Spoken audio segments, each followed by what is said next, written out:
Hello everyone, it's Adam here. This one is a very late addition to the build, and it actually may be an incompatible Farkle. So just bear with me, but if you are finding this through a Google search or something and doing some research on Farkles, hi, welcome, I'm Adam. I add a lot of shit to my bike. IRM Moto emailed me just last week. The bike was done, and they said, we know that you aren't running the OEM crash bars, but our solution may actually fit your bike. Can we send you these and you just let us know what you think? So I guess this is a sponsored video, but it's not really, because if they don't fit the bike or I don't like them or they don't work to my needs, I'm gonna mail them back. So I told them, they didn't ask me to do this, but I said, like, I'm gonna install them very carefully. That way they won't be unsellable when I get them back to you. But I don't plan on keeping these. And so, like, it's just a chance for me to review something, but it's not like one of those things where I'm like, I wasn't seeking these out, okay? So they're foot pegs, or touring foot pegs. This is the IRM Moto Gemini 1250 pegs for the R1250 GS Adventure. They are made for the OEM crash bars. Okay, intro over. And also, they are $500. They are $500. I've never seen highway pegs that are $500. I'm sure they're really nice. I'm just a little bit like flabbergasted with that price. Wow, these are big. Okay, there's an instruction manual on their website, so there's that. Wow, these are really heavy. Wow. So I mean, they're even like, it's got that foam on there. Let me blow these off with the compressed air and get back to you. Oh, okay, we're back. And again, these are $500. I can't even, here's the thing. I've put $17,000 of Farkles on my motorcycle, but I would, wow, I'm so blown away. Okay, so here they are. Here's I presume, let's see, this is probably is the left side or the right side? I think it goes in this. Well, this goes around. So basically, so if you go underneath your motorcycle, your GS, there is the exhaust header that marries up with some triple squares, I think size 11, triple squares, to the bottom of your exhaust, your cylinder heads. So what this does, this actually screws into that there. Oh, this is the left side. Okay, this is the left side of the motorcycle. So, right? Let's go this way. Anyway, this goes into the bottom side of your motorcycle. So what's carrying the entire brunt of these is those 3 bolts that bolt into your bike's cylinder head. Very similar to the X heads, except the difference with these, my alleged problem, this is no slight on these guys, is that I drop my bike a lot. And so I'm afraid to screw something into the cylinder head that would then drop and damage the cylinder head, which is like just magnesium. So that's my first concern. But let's go through this little here. So you've got, this is adjustable. So this is a couple, these are really nice. Look at that nice stamping. This is super duper fancy. I mean, honestly, they put a lot of money and time into the build quality of these. So please don't take my initial comment as shitting on them. I think they're charging what all this costs, but here's some grippy. It's nice and grippy. You've got standard like a T5 to tighten that up if you need to. That's threaded in here. You have these kind of milled pieces here, which are super duper nice. This is 1, 2. So it's just 2 settings and it's greased here. On this side, you've got another piece, and this is actually soft, which I presume mounts against your crash bars. And then this move. Oh, it does move. This moves all the way in and all the way out. So this is on the left side. I'm assuming that this is coming. So I want to show you how this is set up. So if you look at, this is the so if you're sitting on your bike, this is the driver's side of your bike. So this is the back little rubber piece here. So this is the left side of your bike. So what this product is doing is it is going through here like this, and it is so the bottom part of here is hooking into the bottom of the cylinder heads up to those 3 exhaust bolts, and then this is going to sit across like that. And then this is going to hang out here all the time. And then when you want to, like if you're riding along and you need to be able to put your leg out, then you just put your leg here and push down and then lock that into place. And then you have a nice, easy place to put your legs extended. Which is cool, which is awesome. The couple problems I have with this is remember, I didn't make this product and I didn't spend many years of my life developing this or putting money into this, so apologies to the creators. But my concerns is this, and maybe I'm wrong on these concerns, but again, as someone that primarily rides 50-50 on-road, off-road with a lot, I drop my bike every weekend, whether I'm a bad rider or I take extreme risks, I don't know, but that's the way I ride. So if I look at this in the high position, and I look at the way this is wrapped around, trying to make sure I get this like fairly here. This is like back here, like this position, like that. In this position, it's going to still, and you look at the picture on the website too to see what I'm saying, but it looks like it's still going to catch off-road a little bit. Let me get the pictures up, I'll show you what I'm talking about. Okay, so here's how it's mounted on a GSA. Hey, it's the same bike as I have. And you can see here, this is how it looks on the bike. In the upper position, you can see how if I drop the bike, it is going to catch on that heel piece right there. This piece also will come out. So you have two options for extension. So this is the bike, just normally. This is how it fits onto the bike. You can see they have a little rubber piece right there that is hitting against this, so that's great. But I also concerned that this was going to take a lot of upward motion into the crash bar there. This guy for sure, I'm going to break the fuck out of that. Sorry to curse. I'm going to break that thing off the very first time I leave the house. I'm going to get into my driveway and break this thing off. That's just how bad of a rider I am. And this is the extended positions. There's two different modes here. You've got an extended with your legs straight out in front of you, and then you've got extended straight down. And so like that's cool for touring, highway riding. That works great. And you can see how it looks up against there. Yeah, it's super tight. This one especially, I'm less worried about. I'll get to this one in a second. I'm more worried about this one in the moment because this guy here is not, to my knowledge, it's not breakaway. So if I look at this guy, I'm trying to be super careful with this because they're definitely getting this back. This isn't going to this is screwed into this piece. And I know this is like really strong aluminum. I mean, it feels like it's a whole cast piece of aluminum. It's not even like hollow in this inside. I'm going to break this shit off. I'm just going to I don't even think, I don't think it's threaded. Let me remove this real quick and I'll show you what's on that inside, how deep that goes. All right, well, this is a size 13. I don't know what this is. I tried a 5 and a 6 hex socket and it doesn't fit in there. But anyway, this is solid all the way through, so it's not going to break away. And so I'm afraid that with the way that current design is like this just hanging off the bike, which way were you doing this? Like this just kind of hanging out like that. Where are we at here? Why am I lost my orientation? Left side, like this. Yeah. So this hanging out down below there, I'm just going to hit that on shit all the time. And I guess it bends up a little bit and bounces back. Maybe they thought about that. But like that's just going to, I'm just going to destroy that shit. Now this one, I'm only concerned about in a couple of situations. And here's where I'm concerned.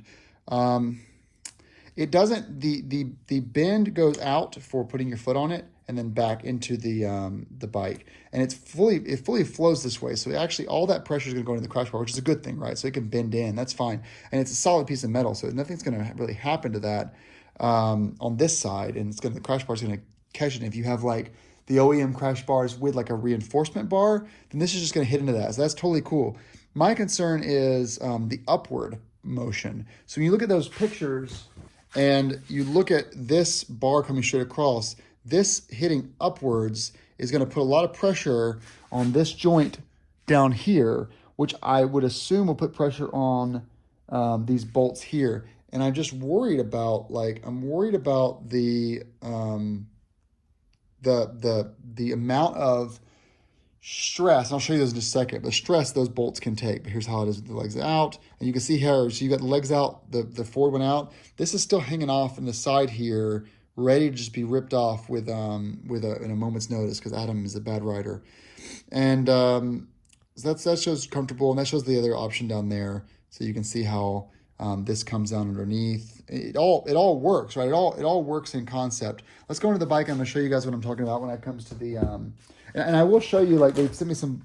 This is a whole install kit, but like what they're saying to do in the instructions. Man, I sound really manic, but I'm just trying to make a long video. What they're doing is they're actually threading these bolts over the OEM header bolts.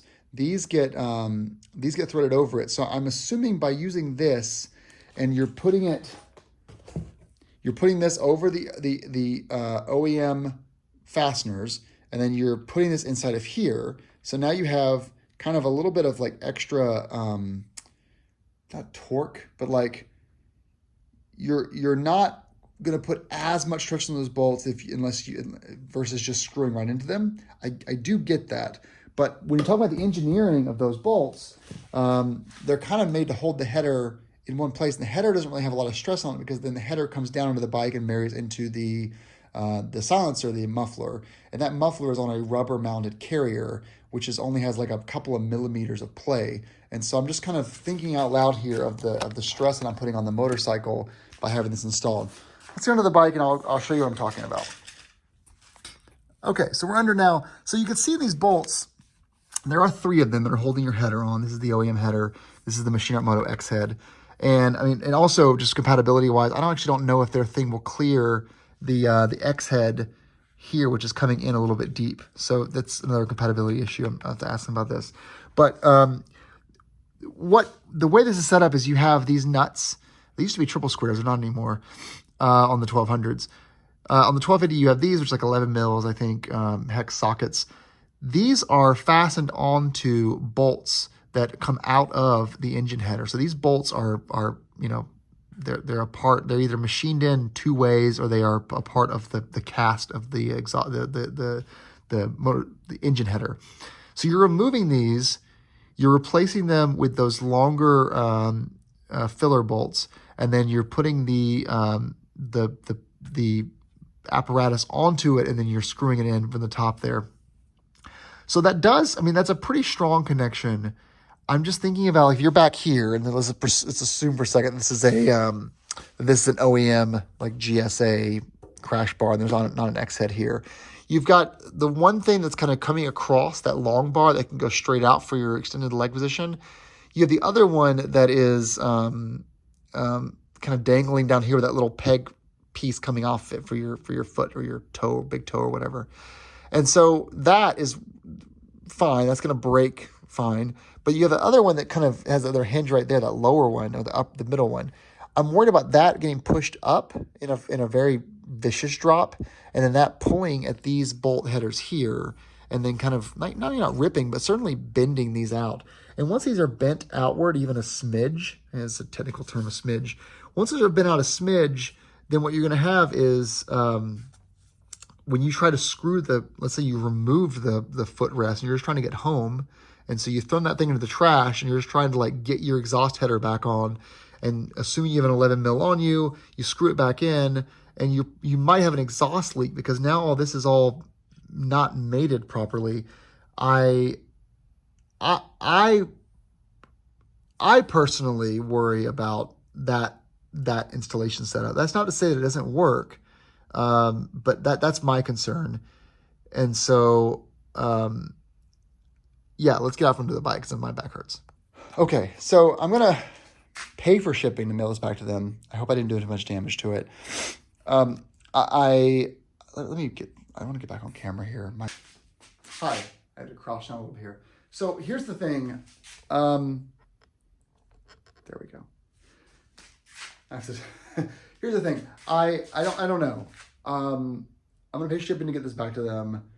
I tried to get it around the alt-rider bars without removing the crash bars. So part of the instructions require removing the crash bars, and I can see why, because you have to kind of sneak it in there. It's really hard to get in there. It looks like, though, that I could just get like an M6 or something and unscrew this in order to snake it in there and then reattach this later to make that work, maybe. But they do say remove the crash bars from your bike to do that. And if you are watching this video on how to install it, I'm not going to show you how to install it because I can't, but this is the left side of your bike, high on your left cylinder head. You're going to remove like a T40 here, a T40 here, a T40 or 50 here, and then a T40 here for your upper crash bar, and then disconnect these 2 clips that are holding in the OEM auxiliary lights, and then just yank this off, and you're off to the races. So,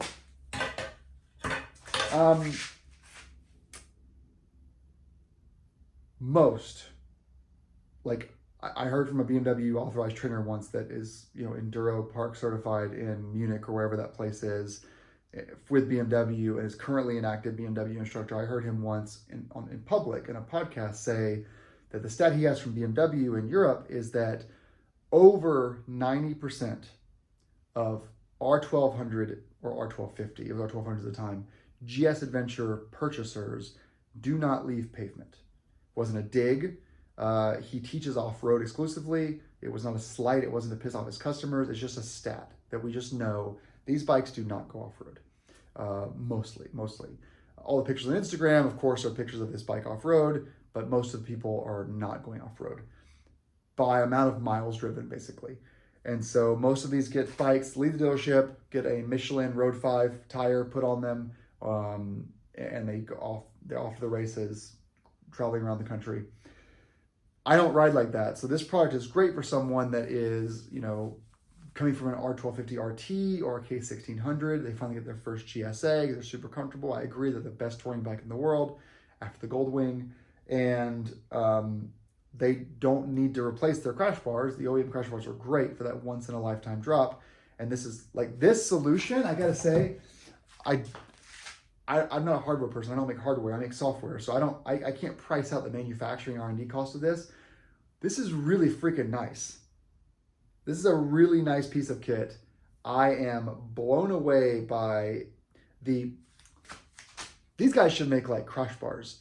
The lines, like the fitment lines that if you look at, I can't zoom in properly enough, but like the little dimple right here, the recession here, the smoothing on the back here to make clear that lip there, the machining, the anodization. Sometimes when stuff gets anodized, it comes out purple. This came out like fully jet black.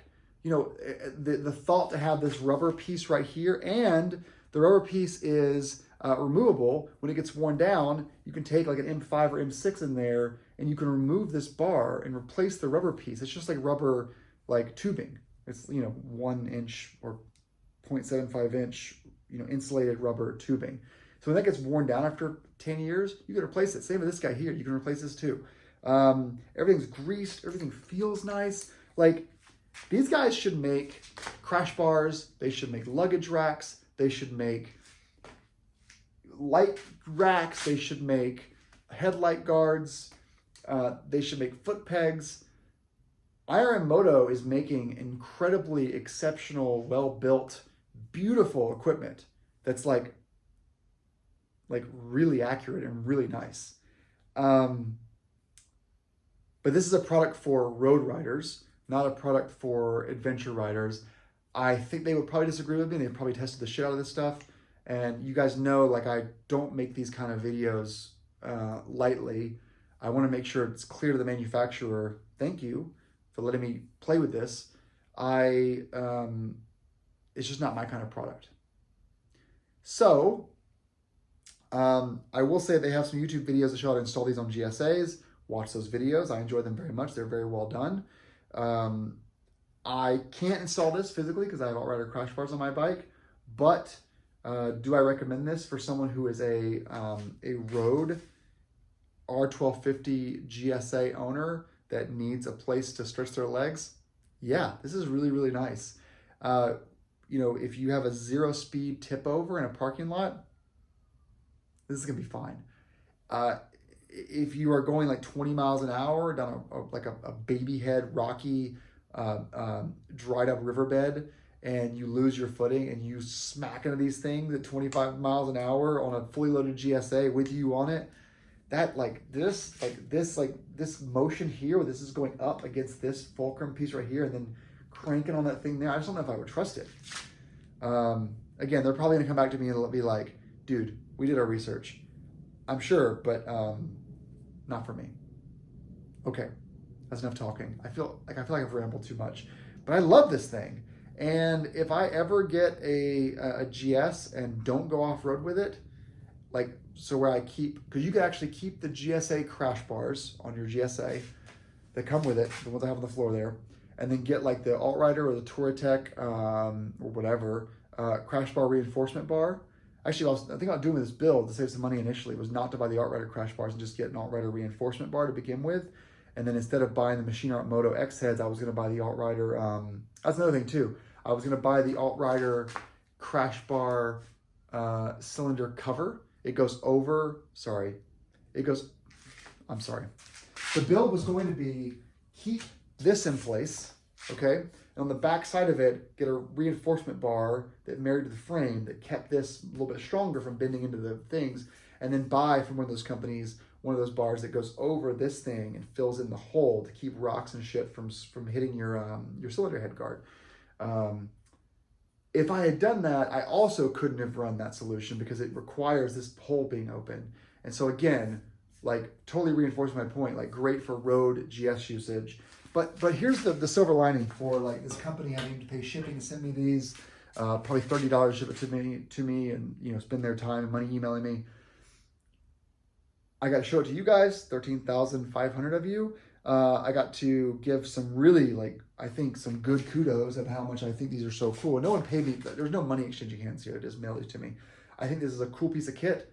It's not for me, might be for you. And so if you are a 1250 GSA owner with the OEM crash bars, but don't have a cylinder head cover, like the Machine Art Moto or like a Touratech cylinder head cover, and you don't go off-road, that's just my opinion, get this thing.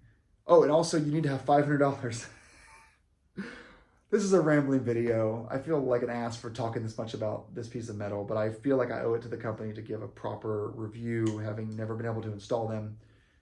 Good job, guys. IRM Moto, I'll link to them in the chat, and I'm gonna check out the rest of their stuff, because if they have other stuff for my bike, I'll check it out and see if I can get that instead, but this is really freaking sweet.